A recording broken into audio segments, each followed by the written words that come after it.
The president of Korea announces the end of the world after a zombie-inducing asteroid strikes Japan, turning people into bloodthirsty flesh-eaters. The apocalypse begins, and panic erupts everywhere. No one knows what to do or where to run. But there's one guy who's more than ready. He's got his own safe shelter in another world, and he's been waiting a long time to crush some zombie asses. That guy is our MC, Seongho. Months ago, Seongho and his friends played Asura, the most difficult virtual survival game ever made. The game was sweaty and difficult to the point most players stopped playing it completely. Seongho's party ditched him with the ultimate betrayal of never logging back in again. He was left alone playing and streaming the game, facing all kinds of monsters, and becoming the best. Sick of his life one day, our boy took off his headgear and deleted all of his public streams. Seongho focused on his life as a chef, and found a cute girl as his favorite customer. He jokingly decides to chant status window in real life, and stuns himself when he actually sees a real blue screen hovering before his eyes. The screen outlines his stats. They're the same from the game he played with one difference. He has a new ability called Private Portal. Testing this ability, Seongho materializes a human-sized warp gate. His mind struggles to comprehend the dangers of this new discovery, because if the game is real, then the meteor that started the apocalypse was also coming. On the web, Seongho frantically stumbles across one such article about the steroid's incoming fall. He refuses to accept that the events of the game are occurring in real life. Our boy stares at the portal before his eyes. First he received confirmation of the asteroid, and now this portal gate, confirming that something is wrong. Hesitating, he wonders if he should really enter this thing at all.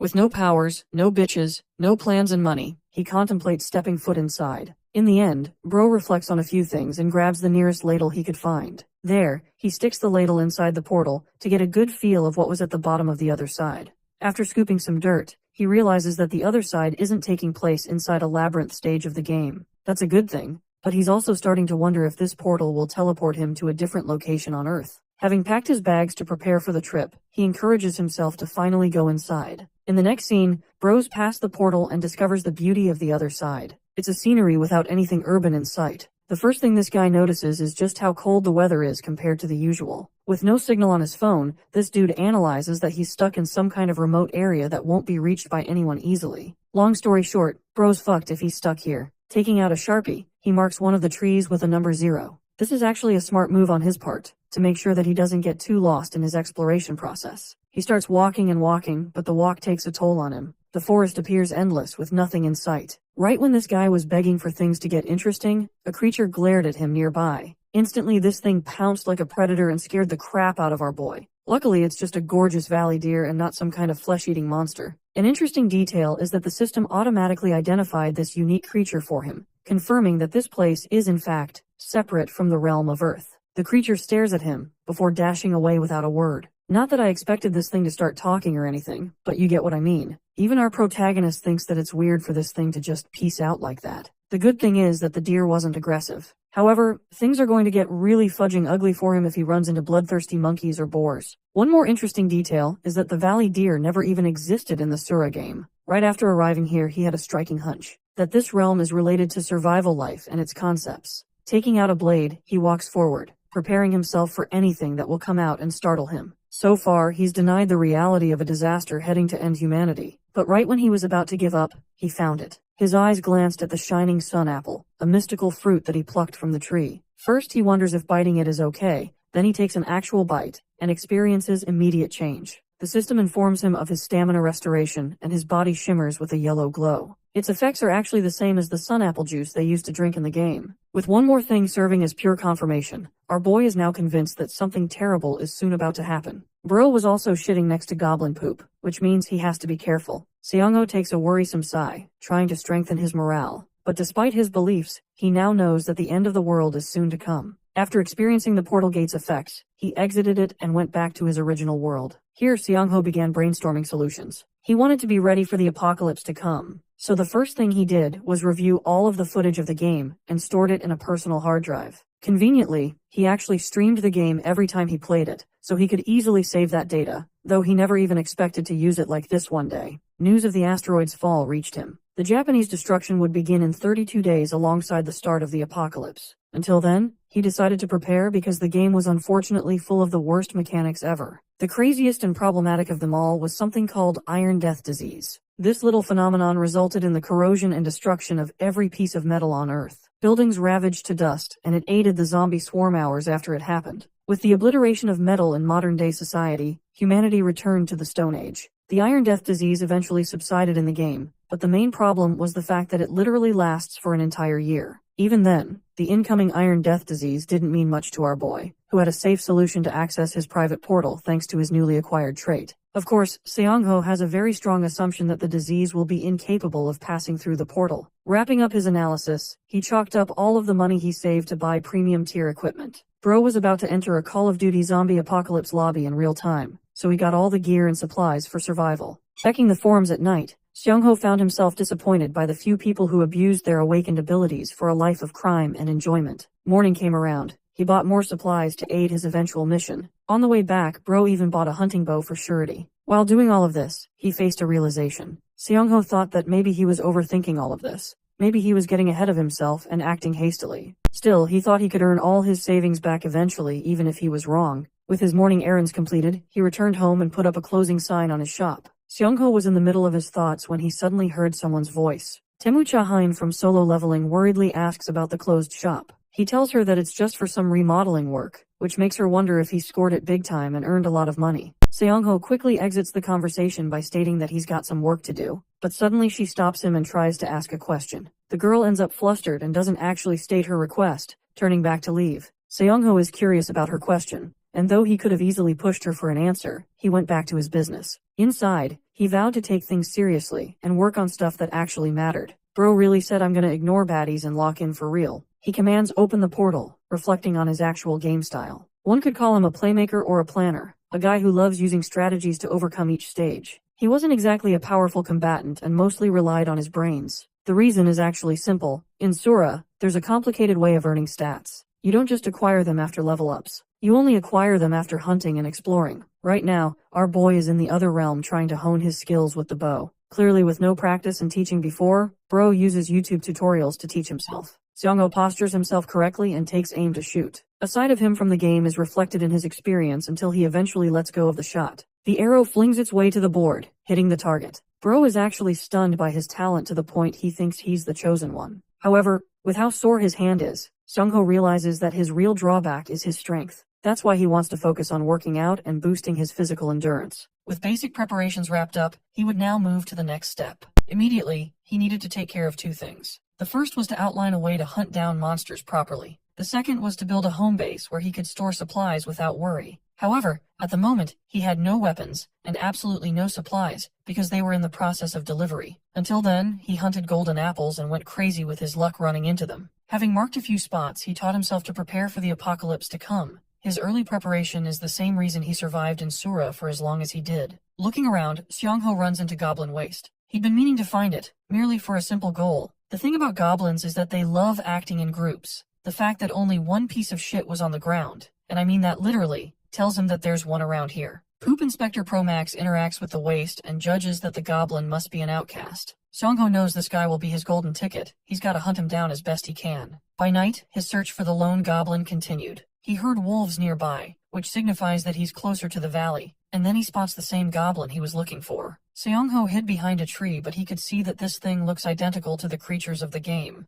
Now, goblins are supposed to be the lowest grade of monsters. Their only weapons are spears and poisonous darts. They're best known for mutilating their opponents and torturing them. It's actually the very reason our boy chose a long-ranged weapon, a bow, for his first choice. From the looks of things, the goblin is old and in shit condition. It doesn't have any weapons, so Seongho instantly whips his bow. He knows that if he can maintain his calm, he'll kill this thing. Upon the release of the bow, the arrow shoots right through the goblin's arm, piercing its arm. Seongho aimed for its head, but he's happy with the result. Utilizing this advantage, he tries to take his second shot, but the goblin throws a stone so hard that his weapon is launched out of his hands. Seongho realizes that he's dealing with a mature and experienced goblin. Both of them prepare their blades for close quarters combat. The ultimate showdown between Sung Jinwoo and Beru begins. Shit, wait, wrong story. Seongho loads his knife and tries to slash the goblin's side. The experienced goblin dodges and smacks our boy's kneecap pretty damn hard. Taking things to the ground, Seongho tackles the goblin, forcing it on its back. Here he has the clear advantage. Seongho takes the blade and plunges it deep inside the creature's chest, causing it to scream in pain. Eventually, the light from its eyes fades. The first kill has been successful, and Seongho acquires 2 points because of it. He can't even believe that he managed to do what he did. Scanning his environment, he finds guaca powder and vegetable oil nearby. in the game, combining these results in an ointment. But first, he needed to dig up fast. It's far too dangerous to let this goblin rot outside, because the group could find it and hunt Seongho because of it. Leaving it to rot isn't a good idea either, because it will turn into something called a bone creeper.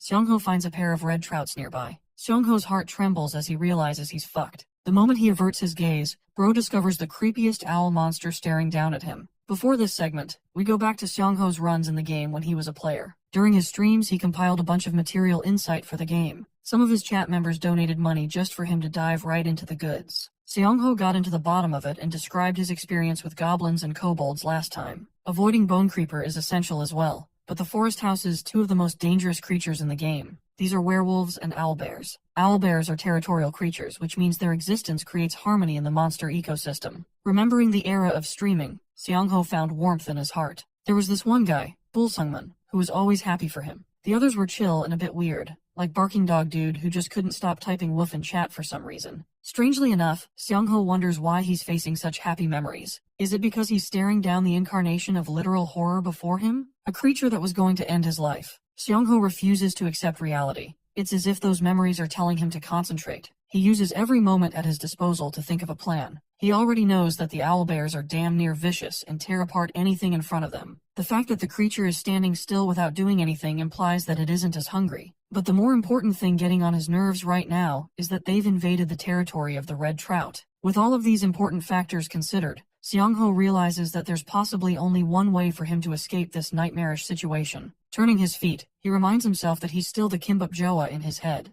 even if his body is the lowly physique of Kang Seongho. Gritting his teeth, he challenges the monster to face him, a final declaration of his will to survive. The creature eyes him down, initiating its terrorizing first attack. The owlbear is especially great at hunting at night, but its main weakness is direct sunlight. Having memorized its patterns in the game, Seongho knows that he only has to execute to save his life. Matching the timing of the beast's attack, Seongho excellently evades the slash, and at the same time thinks of a way to create some kind of light effect to terrify the monster. Bursting with speed, he runs up the creature's huge arm, before finally whipping out a flashlight and blinding its eyes point blank. This effect is so traumatizing for even a predator like the owlbear, that it is completely blinded. The next scene cuts to our boy rotting in his bed as his alarm rings. He knows he has to get back up, even after his body is sore as shit after last night. Seongho passed out right after returning home. His last memory is him running for his life after blinding the monster. As luck would have it, he ran it into an owlbear right after facing a goblin. Bro doesn't want to deal with that shit again and tries to get up to eat something. He kisses the floor with a thud, realizing that his legs are annihilated after that cardio. Luckily, he's still got those golden apples from the other realm. Seongho grabs one and takes a bite, instantly rejuvenating his stamina with its effects. Finally, he feels more alive than ever before, wondering if he should now properly satiate his stomach. But after tidying himself up,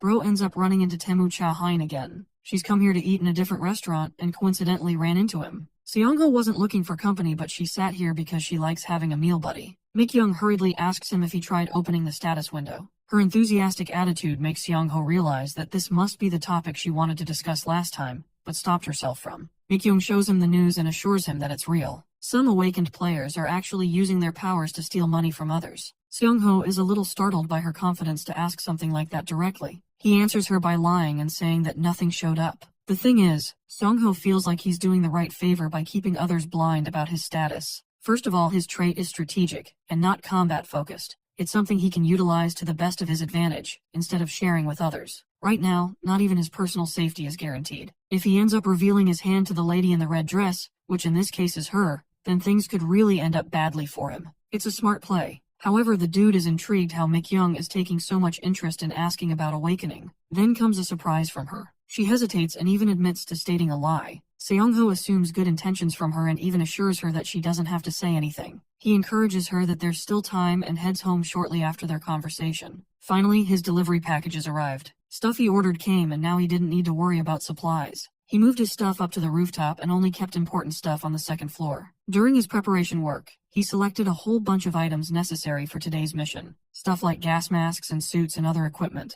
For his upcoming mission, our boy intends to find a proper location to use as a hideout. It's necessary for him to build a home base, hence the purpose of the axe. Passing through the portal, Seongho faces his first lead in finding a hideout. He accidentally discovered a goblin cave while looking for the old goblin. Recalling its location, he travels to that exact same spot and finds it. It's a pretty convenient spot to hide, one that is perfect for his plans. However, first he needed to verify the kind of monsters that lived here. Seongho scans the environment and finds tiny footprints of kobolds passing by. This is actually a discovery to celebrate, because these guys aren't any trouble at all. Seongho had already come here with a plan against any low-level monsters to begin with, so he had nothing to worry about. The thing about kobolds is that they're nocturnal creatures. They're currently sleeping, so our boy's plan is to suffocate them inside. First, he gathers a bunch of firewood by cutting some branches. Afterwards, he places the collected group at the entrance. The next idea is to spill gasoline all over it. Seongho thought he was going to clear this mission with no trouble because all he had to do now was light up a fire. But then he shockingly heard their noise. They came out of their slumber and immediately locked eyes with their next meal.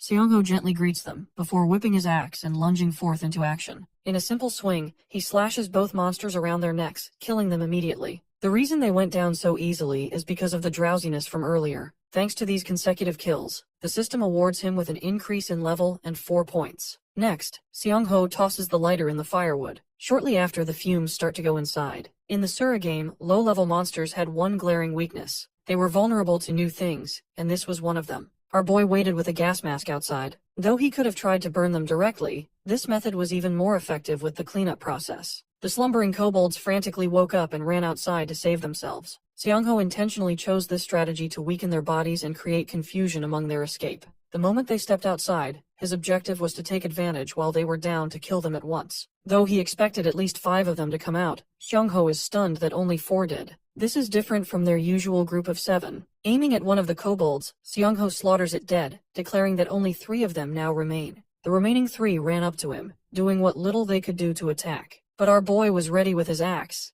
This man was swinging home runs with the weapon and taking them down. Another kobold tries to attack, but the all-powerful fart spray of death blinds him point blank. Before it could even do anything, Seongho helped cut off its head. With just one final one left, our boy stares down at their leader fidgeting in fear. He has become the hunter and declares their end, promising to make good use of their hideout. The bloodbath ends at last, with Seongho fatigued on the ground. His lack of stamina is the real drawback right now, even though they were easy to beat. The system stats, interestingly, are no different than from the game. Even the debuff section from the exhaustion state. Status points not increasing after level up is the same too. Still, leveling up will eventually unlock shop items for him, so that's good on its own. Right now, the most convenient thing is that he can use a private space of his own. But as much as our boy wanted to have a clean environment inside, he found himself disappointed with the mess the kobolds made. With a hideout secured, cleaning operations began. This dude had to clear so much of goblin shit that he got tired of it. Cleaning up so much felt like a pain in the ass, especially after having cleared a proper fight. Seongho cursed at the shitty creatures for living in garbage. Still, he had nothing to worry about anymore with a new home base. Seongho returns to his side of the world every time he needs to take out the trash. That was a benefit, but still it took him so much time to clean up. The one thing that surprises him the most is discovering how easy it is to use items between dimensions. So he used a pipe from one side and activated it on the other, even astonishing himself with how well it works.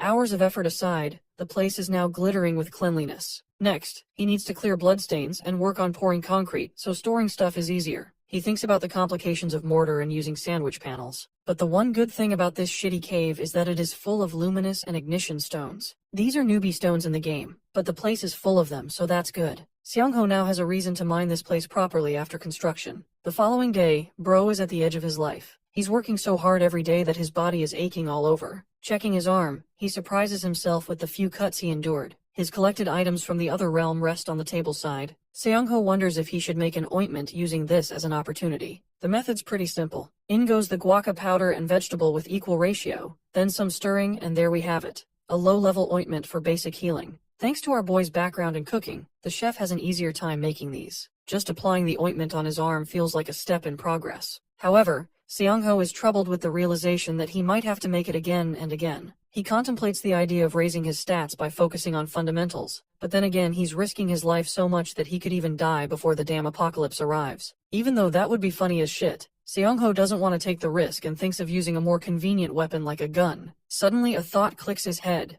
There is definitely something he could use. Separated from the main storyline of the game, we have its background lore. But the big question is, will that background lore even apply to the incoming apocalypse? Utilizing that information, Seongho calls his thoughts, hoping for the backstory events to occur, because they'll benefit him in unimaginable ways. With a new plan created, this guy goes up to the rooftop for the construction materials he ordered. Opening the portal gate, our boy starts tossing these bags to the other side one by one. After that, he went ahead to pick some other items, then went down to the first floor. Here, he was about to move a pile of packages when suddenly that same girl popped up again. Seong-ho is starting to wonder if she's getting too comfortable with him at this point. Bro says it straight to her face, causing her embarrassment. He assures her that he's just busy with remodeling work, and she thinks he's telling the truth. What surprises her is that he hasn't come in for his regular haircut every 3 months. Seong-ho remembers yes, and also understands that a haircut is needed for the incoming exploration. So he drops what he's doing and goes to her shop. Here Bro is looking like a Korean version of Moist Critical. He orders her to shave it all off. The buzz cut Sigma arc. Surprised, she decides to carry out his request. What intrigues her is how Seong-ho's shoulders have gotten broader. I mean, let's be honest, no girl is ever gonna say that for real. He tells her he's been working out, while Mikyung talks about the status window being related to the game's survival life.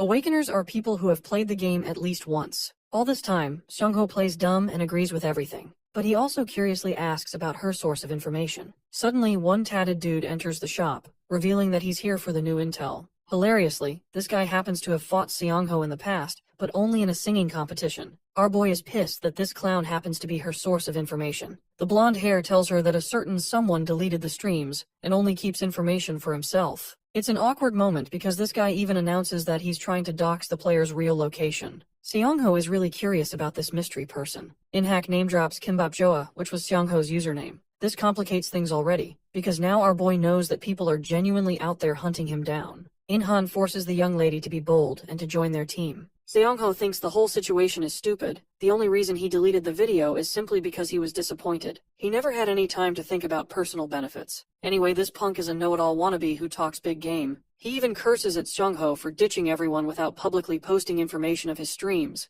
not knowing that the very same guy he's currently hunting is sitting in front of him. Seong-ho wonders if the community's reaction is the same as well. This makes him wonder if he should really change course and share information. Bro personally gets up to personally confront In-hak, scolding him for ruining his haircut in the middle of a session. In-hak tries to play Mr. Tough Guy with our boy, but Seong-ho glares at the midget with murderous eyes, ordering him to get lost quickly unless he wants to be humiliated again. Intimidated, the punk exits the shop as the lady bids him farewell. Mikyung feels relieved. Seeing her in distress, our boy asks for her number, only because he thinks this guy is genuinely a clown who could threaten her life. Back at home, our boy is looking like a model with his new look. First he focused on his username and decided to look up information in the forum. What he found was alarming. The whole forum was flooded with curses and swears directed at him. He was receiving endless hate, until he actually ended up finding the username of In-hak. The clown even used a nickname despite having full verification accessible on the website. His entire page was flooded with negative commentary about our boy. A true hater and redditor in spirit, body, and soul.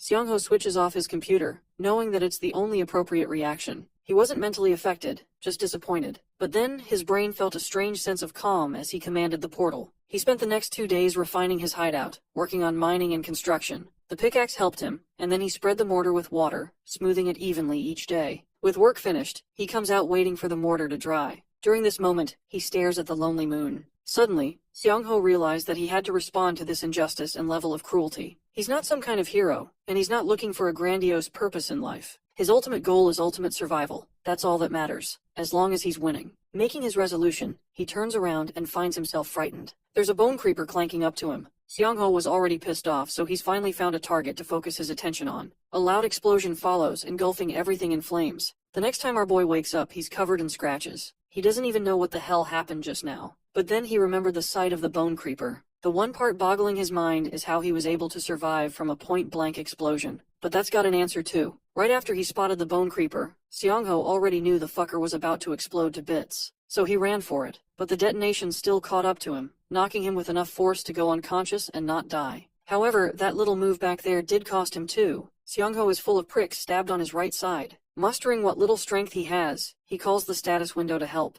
The system stats have taken a decrease because of his current state, but thanks to the creature's destruction, he gets points for its defeat. A ringing headache is starting to take over, burdening Seong-ho's senses. Expending his final ounce of energy, he commands open the portal. In the next scene, the first thing he did was treat his wounds. This involves removing the bone fragments from the creature. Those were painful to remove, and it hurt him like hell removing them. The ointment worked out its wonders, helping him stop the bleeding. Checking his condition after bandaging it further, Seong-ho resultantly ended up unconscious. That was his limit for the day. The following morning dawn breaks and our boy is back up. He thinks he's at the verge of dying any day now. His immediate worry is to check if his wounds are healed, so he pops open the status window. The system seems to be saying he's fine, so that's good. He gets up and ponders the question of how a damn bonehead even found him in the first place. First of all, the forest is seriously vast, so it's not unlikely for creatures to come out of hiding like that suddenly. This alarms him to focus more on honing his perception stat, which would boost his detection abilities. The only ways to increase such stats in the game is by using stat points, of course. These are acquired via hunting or exploration experience. One other way to boost stats is to use equipment or weapons that boost the user. The only problem?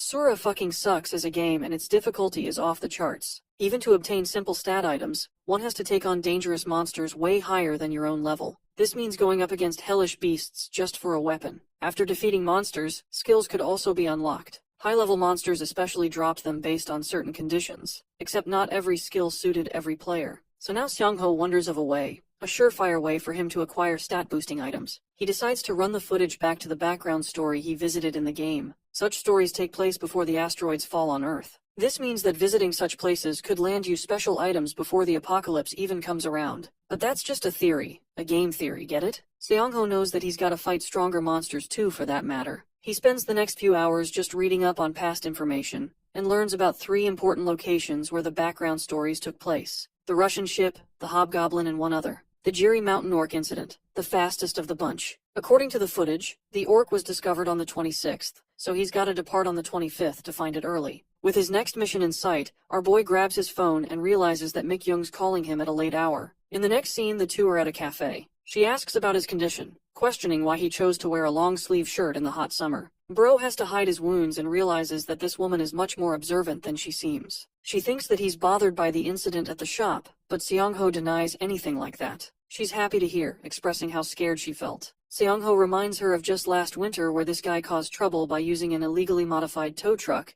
Then he began fighting weak people. Long story short, he's a shitty human. Mikyung is stunned to hear this news, having no intel on this guy previously, but our boy begs her to stay away from him. Seong-ho then directly asks the reason she invited him out. The cute young lady crops up in his ear and reveals that she is actually awakened. Seong-ho has no idea why she even revealed such sensitive information. Playing along naturally, he acts jealous that he didn't get the same luck. She feels bad for lying to him, but he assures her that it's okay. Concluding their meeting, he gets up to leave. Seong-ho is happy to be entrusted with that information, and admits that he feels better because of her words. Before leaving, he leaves a little clue by stating his interest in the survival life game, having full intention of studying the game now. Coming back home, Seong-ho admits that he genuinely feels happy finding people like her with good character. He checks the stores and actually ends up purchasing cool-ass drones and even a rental car for navigation. Then he heads right to his bed to recover for the next day. The next day did come around. The moment dawn broke, he began making materials for hunting the orcs. In his home base, he crushed and refined ignition stones. They had to be handled precisely, otherwise they would flare up with an incorrect hit. Next, he set his sights on the luminous stone. Mining them blinds you with their light, but it's good, so he keeps on doing it. After grinding both, he creates powder from them. This completes his setup for the mission. Next, he pours sugar, gasoline, and organic solvents. The last ingredient is a hardening agent for the ignition stone to solidify. Thanks to his dimensional gate having flexible coordinates, he could easily set up a desk without difficulty. Before leaving, he wraps up all his luggage in his rental car, satisfied with his purchase. With the goods secured, Seong-ho drives his way to Jiri Mountain to kill the orcs. He arrives at the Yungsunri campground parking lot before 12 a.m., spending the remaining time during image training and keeping his equipment safe. When the clock hits 12 a.m., he starts with his full-scale search. 2 hours later, the rain has gotten worse, and the mist created by the rain makes it difficult to see ahead. He wonders where the orcs come out from the earth, as he has already taken a look around the campground. He thinks that the precursor phenomenon doesn't occur in real life, but suddenly his thoughts are cut off by a loud roar. Panicking, he looks behind him, where the sound came from. It is a dark, shadowy figure approaching him. Our boy realizes it's an orc, and not an ordinary one. It's a red orc subspecies, which means a skill drop is guaranteed. Kang Seong-ho tries to calm himself down while firing a cracker. If everything goes according to his planning, he can definitely capture it. The method he came up to deal with orcs is simple. The first step is to use the orc's aggression to draw its aggro. When the orc is distracted by the flare of the firecracker and begins to attack it with its axe, that is the moment to seize the opportunity. Aim at the orc and instantly open the portal, and instantly grab and open a flashbang. Due to the intense light, it will take around 20 seconds for the orc to bring back its vision. It creates a race with time. Then, destroy the orc's muscles, which have gotten loose due to the effect of the status, to completely make his movements drop drastically. The orc screams out of rage and uses its axe to attack on our hero to crush him. But swiftly, our guy bends down when the axe is about to hit him, dodging the attack. Then, he takes his knife and stabs the foot of the orc. The moment the orc's foot is stabbed, it yells in pain and drops to its knees. When the eye level of the orc and our protagonist's is the same, he will shove down the already made flame can into its mouth.